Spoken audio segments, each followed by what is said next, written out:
Okay, so basically we're going to get started. So thank you very much for joining me.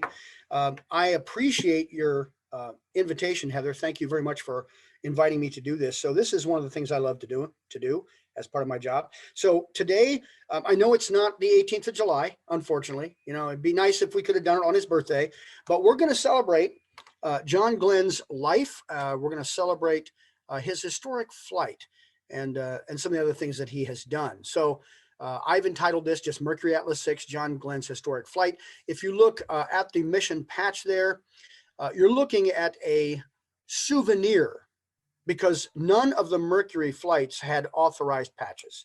Just so you know, if you're going to collect those, that you can do that, but they're not authorized patches. Our astronauts did not wear those, but nonetheless, this is a really, really important mission, and it deserves to be discussed. So we're going to talk about John Glenn, his life, and this picture right here you see is a NASA photograph. He became the first American to orbit the Earth, as you know, on the 20th of February, 1962. But he also, of course, became the first Ohioan in space at the same time. And we want to start by looking back at his life. So we're going to talk about his life and experiences. He was a Marine Corps pilot in World War II. He was a Marine Corps pilot in the Korean War. He was a Marine test pilot. Obviously, he was a U.S. Senator. And he became, in 1998, the oldest human being to fly in orbit. Now, as you may know, a slightly older person actually flew in space. That was Wally Funk. She was 82. However, she did not go into orbit. She and Jeff Bezos went up on a suborbital, a big parabolic arc, and came back down. So John still holds the record for the oldest human in orbit. Anyway, there he is as a young kid, kind of a cute kid there. So he's born in, of course, 18 July 1921. He was actually born a year after Annie. And when she died last year, she was 100. Now this year, he's 100. So John Herschel Glenn Jr., born in Cambridge, but he didn't live there very long. His dad moved the family to New Concord because he wanted to start a plumbing supply business. So he was only just a little tiny tyke. He and his family moved to New Concord, and they ended up moving right next door to his future wife.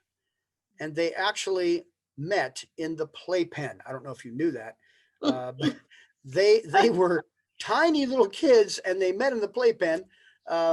And they later married. So we'll talk more about that. He didn't really earn a BS in engineering. What he did was he attended Muskingum College there, and so did Annie, but he was majoring in engineering. However, he didn't get a chance to graduate because the World War II era had begun, right? So when World War II started, he decided to throw in his lot with the military. He entered the Naval Aviation Cadet Program in 42, and he had to leave his studies. He had finished most of his coursework, but he hadn't really finished his degree, and he was awarded that degree later. Anyway, he graduated from that cadet program and was commissioned in the United States Marine Corps Reserve in 1943. Whoops. Let's go back to this because I wasn't done. There he is as a high school student. So he married Anna Margaret Castor. Her family lived in Columbus initially. They moved to New Concord. They grew up knowing each other. They were best friends. Kind of one of these almost storybook or fairy tale kind of stories that you read about once in a while. Doesn't happen very often. So in April of 43, before he ships out to overseas, they get married in her family's church there in New Concord. Now, as a guy who has served in the military and having been married while I was in the military, I can relate to this. They had a way of dealing with the separation. So when he left for the war, he told Annie, look, I'm just going down to the corner store. I'm going to get a pack of gum. That may have been a silly thing, but that was the way they dealt with it. And she said, don't be long. Okay. Don't be long, John. So this was their kind of little psychological way of sort of dealing with that separation. And it is really hard. I was stationed in Korea for the second time when I was married, and my wife was 5 months pregnant. It was very, very hard. Very hard year, the hardest year of my life, really. So I can relate to what they went through. So it was the pack of gum thing. Okay. So World War II, he's a lieutenant. He flies 59 combat missions. Originally, he was assigned to VMO 155, which is an observation reconnaissance squadron, but it got reorganized to a VMF, which is a fighter squadron, operating out of the Marshall Islands in the Pacific. And there he is sitting in the cockpit of his F-4U Corsair. And that Corsair was a fearsome aircraft. There's one flying there. Fearsome aircraft. The Japanese were terrified of these aircraft. They were phenomenal airplanes. They would kill you if you weren't careful. They were very powerful, but they were also hard to fly. So John Glenn and Alan Shepard and some others kind of cut their teeth on this aircraft in the World War II era. Now, the Korean War, he stays in the military and he makes some rank.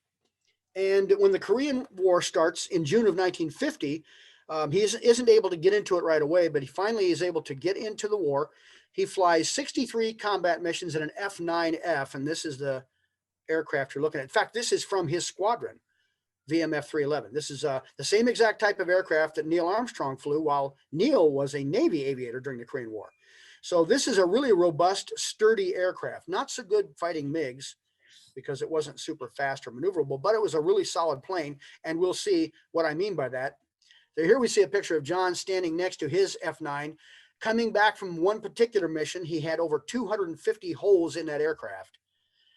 Now you'll see that opening there. It's almost as big as his head. That's a hole torn in that airplane by flak, anti-aircraft fire. So yeah, that's he got used to dealing with flak there. That was not a fun job. Now, he was not able to chase MiGs, and this is what he really wanted to do, shoot down some enemy aircraft. And he was always complaining that he couldn't get any MiGs shot down.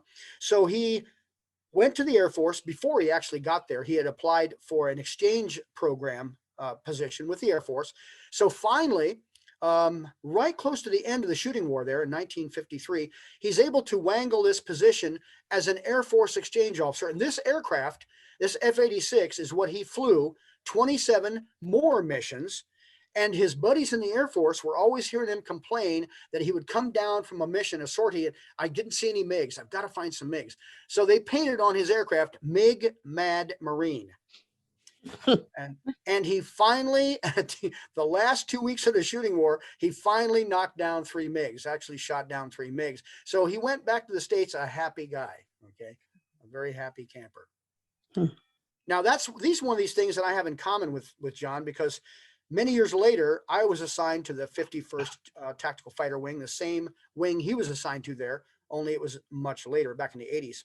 But that's kind of cool. So here he gets back to the States. He's seeing his family again. He's got 2 kids, and the boy there is John David.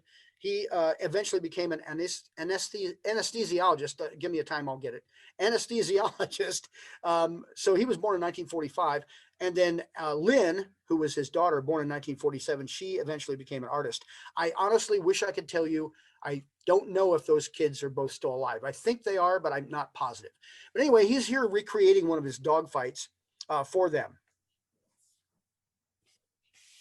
Now, he again continued to stay in the military, and he made rank. So now he's a major, and he gets a slot at Patuxent River, which is a Navy test pilot school, Pax River, Maryland, and he becomes a test pilot. And now, in 1957, he is a project officer for Project Bullet. And this is essentially an effort to prove out some of these new aircraft by setting a transcontinental speed record.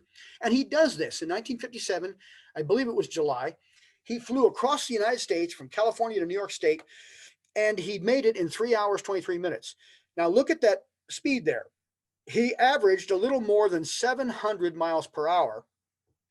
Now, this is pretty impressive when you consider that several times during this flight, he had to slow down and refuel with in-flight refueling. So if your average speed is 725, that means at times he had to be moving faster than that to make sure that that average came out. So this was really quite an accomplishment for John Glenn. And so this was done in an F-8U Corsair. Crusader, not Corsair, Crusader. So this is something that looked really good on his resume when he submitted his application to NASA. But before he did that, we've got some other things happening. So Sputnik 1, the Russians put the first artificial satellite in Earth orbit on the 4th of October of 57. And that's that left-hand picture there. So Sputnik is just a radio transmitter. But this is a real threat to us, because if they can put this up over our house, what else can they put up there? Can they put a spy camera up there? Can they put a weapon? Well, that's our concern.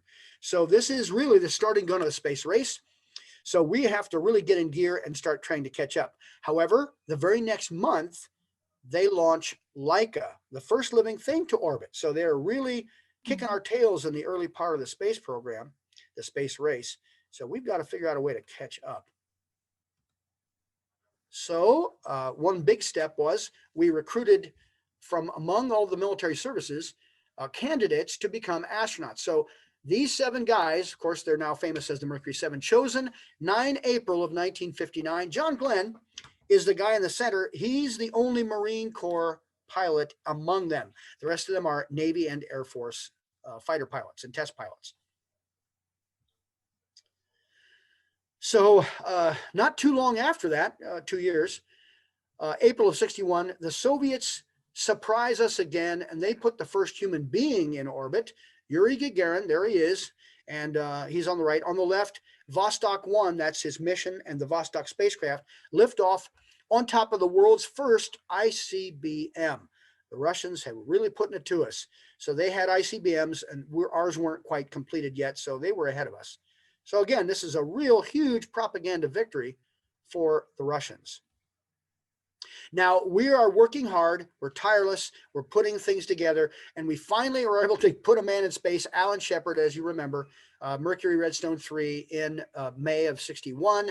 And then in July of that year, Gus Grissom, but we're not orbiting yet. We just don't have that ability. We're on a Redstone.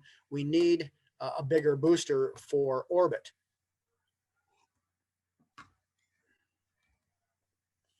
So we come up with the Air Force's first ICBM, the Atlas D. This is, I think, from Huntsville. It's a mock-up. It's a full-scale mock-up of his booster, John Glenn's booster.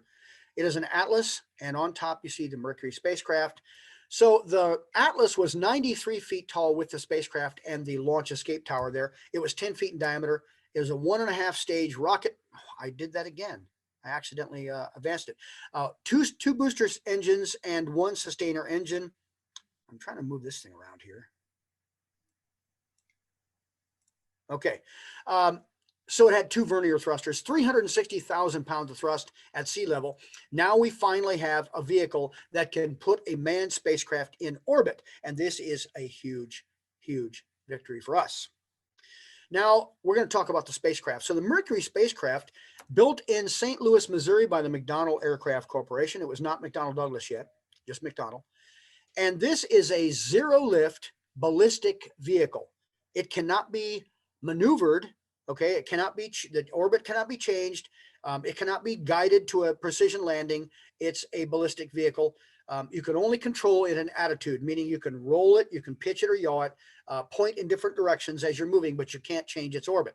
The spacecraft was 9 feet high, 6 feet in diameter at the base of the heat shield there. It weighed 4,600 pounds at liftoff. And it had an abort system in case these guys would have to get off the booster.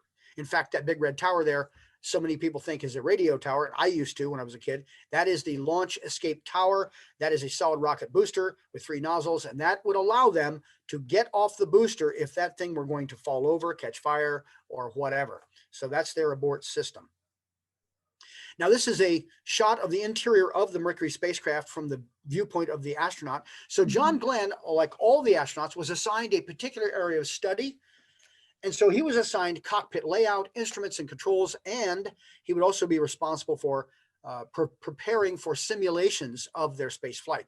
So if you look in this view here, you're looking at his instruments right ahead of him. But if you look at his right hand, he has the 3-axis controller, hand controller, which would allow him to rotate the spacecraft with little thrusters. And on his left hand, he has something called the abort handle, but these guys called it the chicken switch. So if they were going to chicken out and abort, that's the handle they would use. They would just take their wrist and kind of flip it to the left a little bit, rotate their wrist, and they would abort. So the chicken switch. Now, the mission objectives, we wanted to do some new things. We haven't been able to get into orbit yet, and so now we're going to be in orbit. So we need to evaluate the performance of a manned spacecraft system in a 3-orbit mission. Now, at this point, I want to take just a brief moment to kind of cover a misconception that many people have. Oftentimes, people say or think that John Glenn's flight was intended to be a 7-orbit mission, and that's because they heard ground control, actually Goddard Space Center, tell him, you are go for 7 orbits. And this is a misconception, a misunderstanding. They were never going to do more than 3 orbits. Goddard was telling him that his orbital characteristics were safe, they were stable enough if he wanted to do 7, but they were never going to do 7. That's just one of those things that sort of doesn't make sense to the average person, but they were going to do a 3-orbit mission.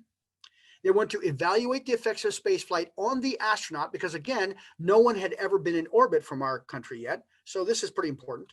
And we want to get his evaluation of the operational suitability of the spacecraft and those systems that are supporting that manned space flight. Now here, John Glenn is in what's called the procedures trainer.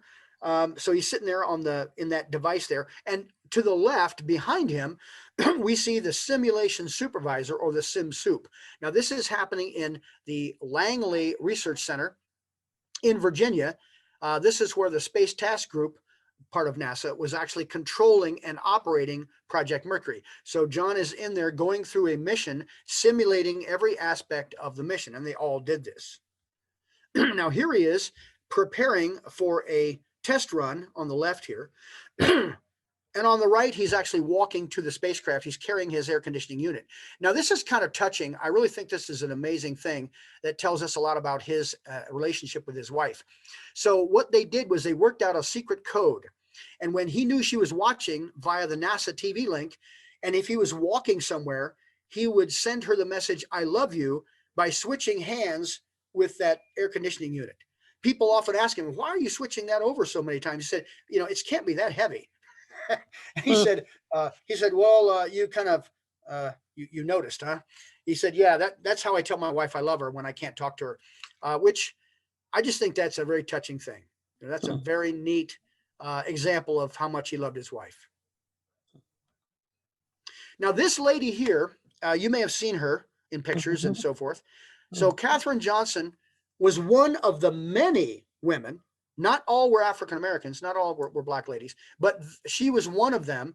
And the recent movie, I think it was 2016, they highlighted her and Dorothy and Mary, but really there were a lot of ladies, tons of ladies that were doing this kind of work. They were human computers. They were doing the calculations for orbital characteristics and reentry and so forth. So she had to double check John Glenn's trajectory numbers before they flew. Now in the film, if you remember, she took about 25 seconds to do the calculations. Well, Catherine was a brilliant lady, but not that smart because it actually took her 3 days. It took her 3 days in real life. Now, the other thing that's kind of humorous is that at the time, John Glenn called her the girl. He said, well, if the girl checks the numbers and they're right, I'll go with them, because he had confidence in her. But the problem was she was older than he was. He was about 39 and she was 44. So he didn't know, he didn't know. But she was just a brilliant, brilliant lady. All of them were. So now John is putting on his, I hope you avert your eyes. Okay. He's got his underwear on, special underwear there. And that underwear has special surfaces on it to allow air to circulate over it underneath that suit. So here he is getting ready for his flight. And I just want you to consider that by the time he flew in February, at the end of February almost, he had already been scheduled to fly 11 times. He was supposed to lift off in December, and they kept having postponements. So by the time he flew, he was like, just another, simulation, just another training or practice run. But yeah, so there he is getting ready. And he's then ingressing or climbing into the spacecraft. They have a little special temporary handle there. So the Mercury was arranged kind of strangely. The astronaut's couch that they laid in was directly under the window, but the hatch was to the right of the window. So in order to get in, you had to put your feet in and then swing your feet to the left. And then when you got your upper body in, you had to swing your upper body to the left to get into the couch. So it was not just a straight shot in there. So anyway, February 20th, 1962, they're not sure they're going to lift off yet, but this is the day. Okay, it's going to end up being the day. So he sits on the pad, and they have a few issues. And then at 9:47 and 39 seconds a.m. Eastern Standard Time on the 20th of February that year, they lift off from Launch Complex 14 at the Cape. And if you're looking at the exhaust of this Atlas booster, and it's this brilliant yellow flame, that's due to the kerosene and oxygen that they are burning in that launch vehicle. Okay, so the powered flight portion of this mission was 5 minutes. That's it. 5 minutes to get into orbit on that Atlas. This is Christopher Columbus Craft. He's the flight director, really important guy. So he's giving somebody an order. He's telling somebody something important. So during this liftoff and flight, John experiences a max of almost 8 Gs. Okay, so today astronauts don't experience anything like that. That's a lot of Gs. Maximum dynamic pressure is almost 1,000 pounds per square foot. That's actually the mechanical stress felt by the rocket booster as it moves through the air. The velocity is 17,544 miles per hour. This is orbital velocity. The altitude, you notice, has two numbers. The larger one is apogee, or the highest point from Earth in the orbit, and the lower number is perigee, the point in the orbit that's closest to the Earth. So it's an elliptical orbit, which is normal. And the inclination was 32.5 degrees. That's just how much the orbit was tilted from the equator. Think of it that way. This is nominal. These are nominal characteristics. So he's in orbit. This is actually a still from the film that was being taken of him by a camera mounted in the control panel. And you notice over his right shoulder, you see another lens of another camera. That was the backup. So he's in flight. He's in orbit now, and he says, I'm in 0G and I feel fine. Now, if you also notice, right here, there's a big parabolic mirror attached to the front of his suit. That is so that the camera, the backup camera, can actually, this camera here can look at the panel if the other one fails and see the readings on the instruments. So the astronauts called this the hero medal because it's really big. Okay. You wear it on your chest and it's really big. Okay. So this is John's view of the Earth. So despite what some younger people have been saying now that the Earth is flat, no, it's not. It's round. Okay. And we can see that the curvature right here. Beautiful view there out John's window. Now, this is a beautiful computer generated image of John Glenn's spacecraft as it's flying around the Earth. Now, he named his spacecraft Friendship 7 with help from his kids and his wife, but it was actually spacecraft number 13. Number 13. So anyway, the arrows are showing the retro pack, that is these retro rockets that will be used to bring him back, and the straps that hold that retro pack onto his heat shield. And these straps and the retro pack will come into play in a little while. So you can see the window there and the corrugated shingles that were placed there on the skin of the spacecraft. They are heat resistant shingles made of a special nickel chrome alloy metal. Now, at 1 hour, 29 minutes into the flight, everything had gone pretty smoothly. But at 1 hour, 29 minutes, he has a kind of a malfunction.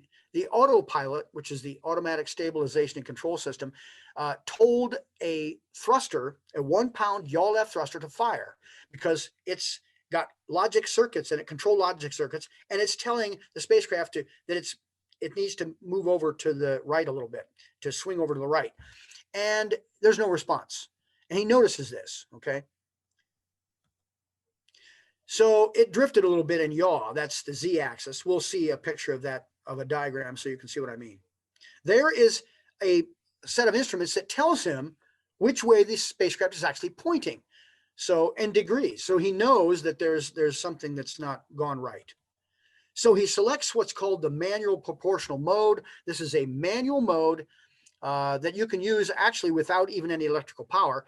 And he fires the thrusters and brings the spacecraft back to the proper attitude. But he's wondering now, hey, what's going on? So when I said yaw and roll, this is what we mean. These are the 3 axes of motion that a spacecraft can rotate about these 3 axes. So the yaw is the vertical axis, the roll is a horizontal axis, and a pitch is horizontal axis. So you can get the idea. This is how you would control the spacecraft, by rolling about these or rotating about these axes. So here we see a shot of the spacecraft, and you have several different systems. You have actually two types of systems that you can use to control the spacecraft's attitude, A and B. So if you look at these little holes there and there, those are the nozzles for these little thrusters, little motor. They're not really rocket engines in a sense that they don't really have combustion, but they are using a monopropellant. They're using hydrogen peroxide, which decomposes and creates hot gas. It's basically mostly oxygen and water, vapor, so it's steam. So this is a shot of those thrusters. And then here is a diagram of one of those thrusters. It's a 1 pound thruster. So the nozzle is right down here. And essentially, it's not a very powerful thruster. The steam comes out at about 1400 degrees Fahrenheit, so it's really hot, but it's not a powerful thruster at all. But it's a simpler system. And in the early days, they were just trying to go with the simpler system. This is, again, how you control which way the spacecraft is pointing. Now, Glenn has decided to do some diagnostic work. So he knows that there was a minor malfunction. So he starts to test these thrusters. And he decides that the 1 pound thrust yaw left thruster or chamber was malfunctioning. So 1 hour, 48 minutes into the flight, he's using a fly-by-wire system. This is literally an electrical system only, doesn't have any linkage. And he realizes that the thruster had become operational again. So it was failed, and now it's operating again. But wouldn't you know it, another minute goes by, and now the yaw right thruster was inoperative. So he's having some minor issues here. Okay, they're not life-threatening, but they're kind of frustrating. Now this is a diagram of his controller. So the thing that he's using with his right hand to fire those thrusters. So now the low thrust automatic mode is inoperative. That means that if he wants to use the high thrust automatic mode, he's going to burn a lot of fuel, and he doesn't want to do that. You want to conserve your fuel. So rather than use that high thrust mode, he uses the manual mode so he can control it and save fuel. And this turns out to be a really important thing to happen, because this confirms the importance of having a human being on this spacecraft. Mm-hmm. Early on, people thought, well, we'll just automate these and the human will be more or less a passenger and we don't need to have them interfere. Well, as it turns out, it's a good thing the human could interfere, because John Glenn proved that a human being could make corrections and save perhaps even a mission. Very important. Now, you may have heard of this event or not, but while he was in contact with Canton Island, which is not too far from Hawaii, he starts seeing these glowing little specks outside his window. And this is not from that, but it's from basically like a bonfire. But this is kind of what he was looking at. A bunch of bright glowing objects. They're small. He can see that they're quite small. And they're swirling around his spacecraft, and it's in the window there. He's not sure what they are. He just says, oh, they're like fireflies. He knew they weren't fireflies, but he called them fireflies, kind of analogous to fireflies. So he did not know what they were, and Mercury Control did not know what they were either. They were trying to figure out what they might be. There was no danger. There was no apparent harm or threat from them. He just didn't know what they were, kind of a puzzle. However, it took another mission before we figured out what they were. And it turned out, after Scott Carpenter flew, he called them frost flies. And that's because when he was up there in his spacecraft, Carpenter, when he banged on the spacecraft, he noticed that he jostled these things loose. And depending on the sun angle, they would either be glowing or not, and they looked like frost, and that's what they were. Actually, they were steam that vented from his environmental control system and froze on the outside of the spacecraft. And people have made a bunch out of this. The movie about this, Tim, and it acted like this was some huge, crisis and some scary, event. And no, it just, they didn't know what it was at first. They certainly were not anything that they needed to worry about, but it was kind of a puzzle until Scott Carpenter flew. So again, they were just chunks of ice that had been jarred loose, condensation from water vapor that had come outside and frozen. That's all they really were. Now, during the second orbit, this is now 2 hours and 47 minutes into the flight, flight controllers on the ground picked up a reading on one of their instruments, a segment 5.1 sensor reading. And this was seemingly telling them that John Glenn's heat shield may have separated from his spacecraft. Okay. And this, if this were true, this would be a huge problem because John would burn up if he came back to the atmosphere with this system, with this situation. So if you look at the diagram there, the red arrow, that bottom part is the actual heat shield.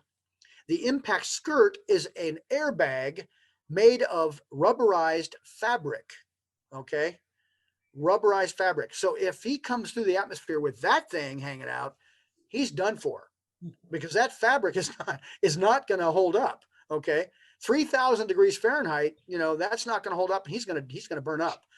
So this is something of a concern, let's say. So this is a shot of inside Mercury Control at Cape Canaveral. The flight controllers have to talk with the management, and they have to put their heads together and figure out what to do, because they're not sure. Should we tell John Glenn that he might be doomed? Is that what you want to tell him? Maybe you don't want to tell him that yet. Do we assume a faulty sensor? And this is, in fact, what they did. They did some cross-checking and some reasoning, and they thought, yeah, this is probably a faulty sensor. But hey, this is kind of a problem, because if it's not a faulty sensor, he's a dead man. So at 4 hours, 22 minutes, the Capcom, that's the person on the ground that's talking to the astronaut, he says, hey, at Friendship 7, we're reading an indication of a segment 5.1, which is landing bag deploy. We suspect an erroneous signal. However, Cape would like you to check this by putting the landing bag switch in auto and see if you get a light. And so there's John, and he's looking around and he says, okay. You can just imagine what's going through his mind, I wonder, are they telling me everything? What's going on? Okay, he says, we'll do that. So this is an image of the forward panel and the left side panel. So if you look at where the arrow is, that's the landing bag indicator, okay? And that would light up if the landing bag is deployed normally, okay? So they're going to have him do this. So he does. And they don't get an indication. So they're thinking, yeah, it's still an error signal, but boy, they're kind of sweating this. So now 4 hours, 32 minutes into the flight, this is almost at the end of the mission now. We've got 1 minute before we're going to fire our retro rockets. So the Capcom comes back on and says, John, leave your retro pack on through your pass over Texas. Do you read? And Glenn says, Roger. So this thing we showed you earlier, this striped thing, this is what they're going to leave on instead of jettisoning it. They're not going to kick it off of there after they fire those rockets. They're going to keep it on. So management felt that even though this is a departure from the procedure, they normally would not do this. This would protect him, hopefully, because this retro pack would hold the heat shield on. That's their thinking. This is pretty hairy, because they don't know. They've never tried this before. They don't know if this is really going to work. So 4 hours, 33 minutes, they're now in contact. He's in contact with Point Arguello in California. So remember, he's coming from west to east, okay? And he's moving really fast. He's moving at 17,000, probably 300 miles an hour. That's about 5 miles per second, okay? So he's really speeding over California and onward over the rest of the country. At 4 hours, 35 minutes, the Capcom says to Glenn, hey, control is going to confirm that procedure while you're over the Texas station. Well, I got news for you. This doesn't leave much time for him to do anything, because if he's over Texas, it won't be long before he's over the Atlantic and he's need to be landing in the water. Okay, so they're cutting it pretty close. At 4 hours, 38 minutes, they report to Glenn, they reiterate, you should not jettison your retro pack before reentry. They're praying that this thing will keep that heat shield on if it has come loose. Now, again, he's helpless. He's just sitting up there, and there's really nothing he can do. So this is the normal sequence, okay? So from the left, you see the spacecraft is angled 34 degrees down with its nose. It's flying backwards, and it's going to fire its retro rockets, the third picture there. And then it's going to separate the retro pack normally and then re-enter the atmosphere. That's what you normally do. Normally, you're re-entering at 0 degrees pitch, 0 degrees yaw, and 0 roll. So you're flying just kind of like in trim, like an aircraft, just flying level. Well, 4 hours, 43 minutes, Johnny Boy and those folks on the ground are sweating it out. Okay. And literally sweating it out. So 3,000 degrees Fahrenheit on the heat shield. And inside, the cabin gets to about 103 in there. It's really warm. But again, 3,000 degrees Fahrenheit, the retro pack is burning, and they have a loss of signal. They can't talk to him. He can't talk to them for 4 minutes. 4 minutes can seem like forever. And I'm sure that this is one of those cases where 4 minutes seemed like forever. But actually, he makes it through there intact. As we know now, the spacecraft lands in the Caribbean near Grand Turk Island, 800 miles from the Florida coast. And on the left, you see the spacecraft floating in the water. And if you look carefully, you'll see the periscope, which is sticking out of the side of the spacecraft. That's actually the bottom of the spacecraft. They could not deploy the periscope until they were on the parachute because it would have allowed the spacecraft to burn up. You can't have that hole there. So he had the periscope open and deployed during the orbit, and then he closed it. And then when he was coming back under the parachute, he opened it again. And there he is sitting in the water with that green dye marker. So the recovery forces can see him really easily. So he landed 45 miles short of where they planned to land. But this is, again, the Mercury program. We don't have a way of steering precisely. The USS Noah picked him up, and this was a destroyer. Originally, they were going to have the Randolph pick him up, but the Noah was a little closer. So the Noah picks him up, and you see the spacecraft being picked up by the winch there as it's being pulled out of the water.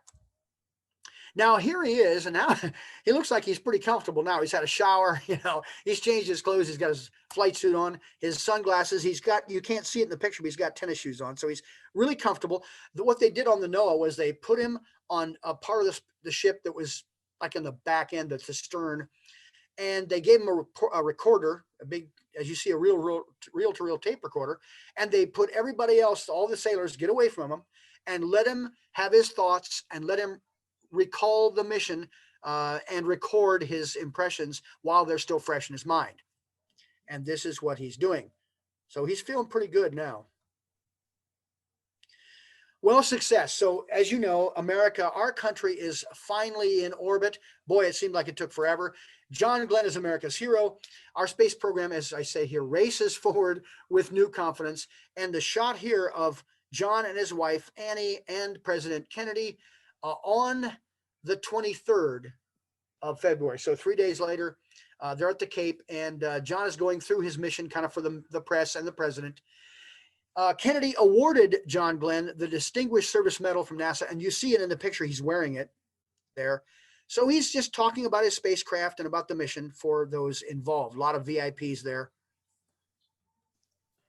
Now, as you may know, he resigned from NASA in January of '64. And this is really because he, not that JFK had told him to his face that he would never fly again, but he realized this after a while, that the president was not going to let John Glenn, an American icon now, go back into space and risk, getting killed or something. He was just too big an icon for our country, too big a symbol of our space program.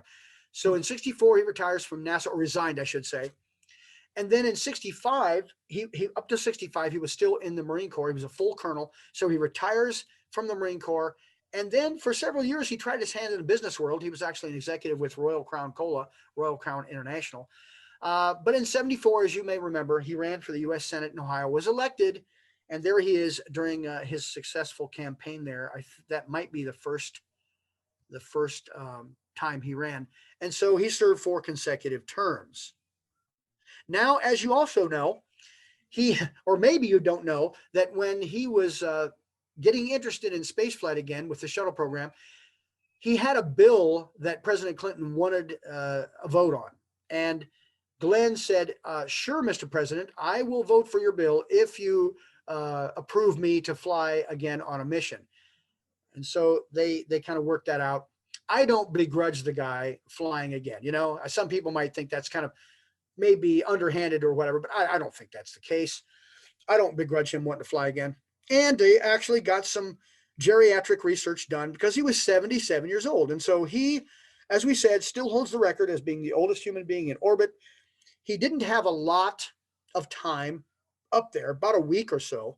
So they didn't get a whole lot of data, but they did get some data concerning a person of that age in orbit. But this time when he returned, he did bring Annie a pack of gum. So he had talked about it all those years. And this time he actually brings her a pack of gum.